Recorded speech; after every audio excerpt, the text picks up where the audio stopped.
At 1824 on August 12, 1985, Captain Masami Takahama heard a loud bang echo through the cockpit of his Boeing 747.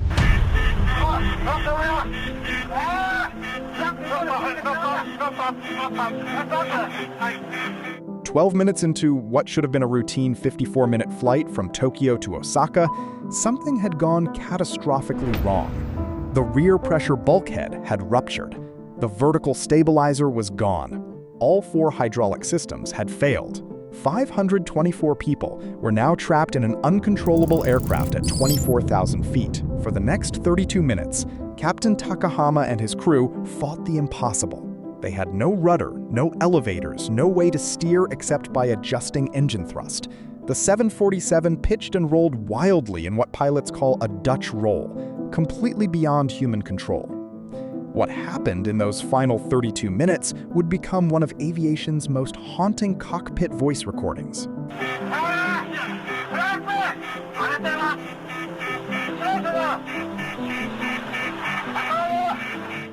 But the real tragedy wasn't just the crash itself. It was what came after. 4 people survived the initial impact. Many more might have lived if rescue teams had reached the remote mountainside that first night instead of waiting 14 hours. This is the story of Japan Airlines Flight 123, the deadliest single aircraft disaster in aviation history. A disaster that could have been prevented if a single repair had been done correctly 7 years earlier. The crash site was on Mount Osutaka in the mountainous terrain of Gunma Prefecture, about 100 kilometers from Tokyo.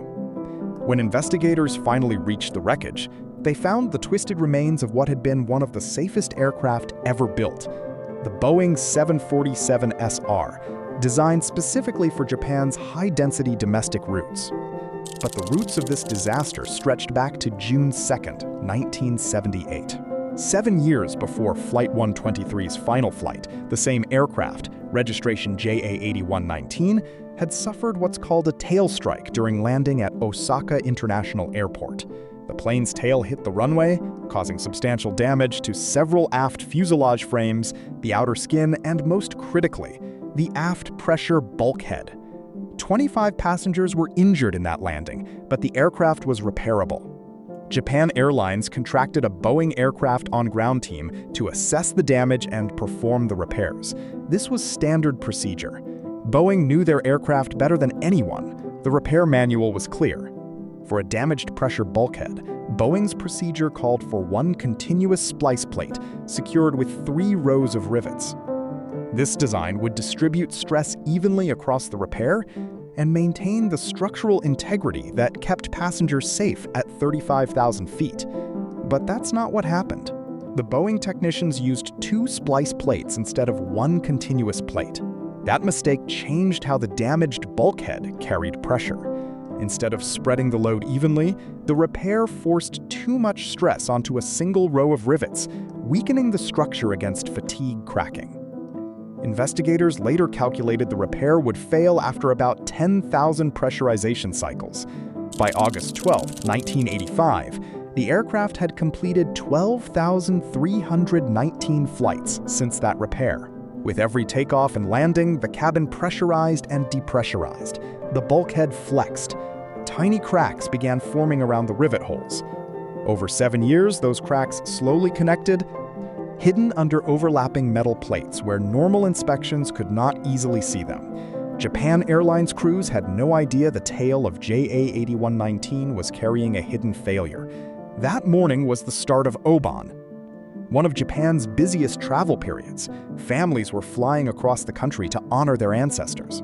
Flight 123 was full, with 509 passengers and 15 crew members on board. The aircraft was a Boeing 747 SR, built for Japan's short, crowded domestic routes. Captain Masami Takahama, an experienced 747 pilot, was in command. First Officer Yutaka Sasaki was training for captain, while flight engineer Hiroshi Fukuda watched the aircraft systems. At 1812, Flight 123 lifted off from Tokyo Haneda, running behind schedule because of heavy holiday traffic. It was the aircraft's 5th flight of the day. For the first few minutes, everything looked normal. The aircraft climbed toward 24,000 feet. Passengers settled in. Flight attendants prepared for the short trip to Osaka. Then, at 18:24 and 35 seconds, a loud boom shook the aircraft.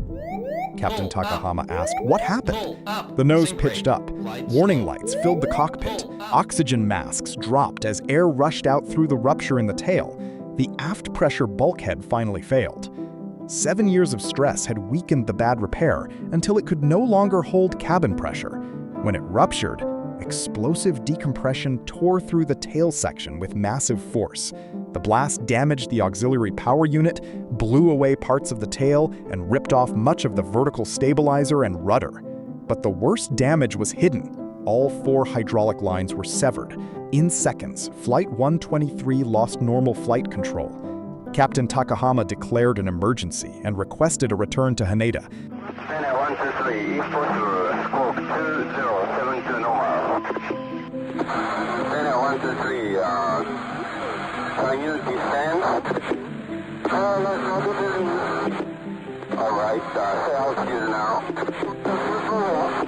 Alright, your position 17 miles to Nagoya. Yeah, can you run to Nagoya?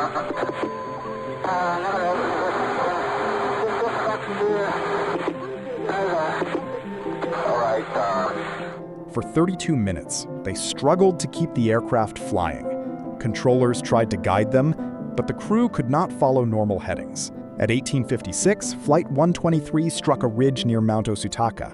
The impact was devastating, but somehow, 4 people survived. Flight attendant Yumi Oshiai woke in the wreckage, hearing voices and cries in the darkness. Hiroko Yoshizaki and her 8-year-old daughter Mikiko survived. 12-year-old Keiko Kawakami also survived after losing her parents and sister. All 4 survivors had been seated near the rear of the aircraft. The crash happened while there was still daylight. A U.S. Air Force C-130 spotted the site about 20 minutes later and sent the location to Japanese authorities. American rescue teams were ready to help. A JSDF helicopter later reached the area after dark, reported no signs of life, and did not land because of the terrain. Ground teams waited until morning. That delay became one of the most painful parts of the disaster. When rescuers arrived 14 hours later, they found 4 survivors. But Yumi Ochiai later said she had heard voices, cries, and calls for help through the night. One by one, they faded. After Flight 123, crash response could no longer assume everyone was dead. The new rule became simple. Search as if someone survived. The 4 survivors carried the crash for the rest of their lives. Mount Osutaka became a memorial where families return every August 12th. Flight 123 remains the deadliest single aircraft disaster in aviation history. But its real lesson is simple.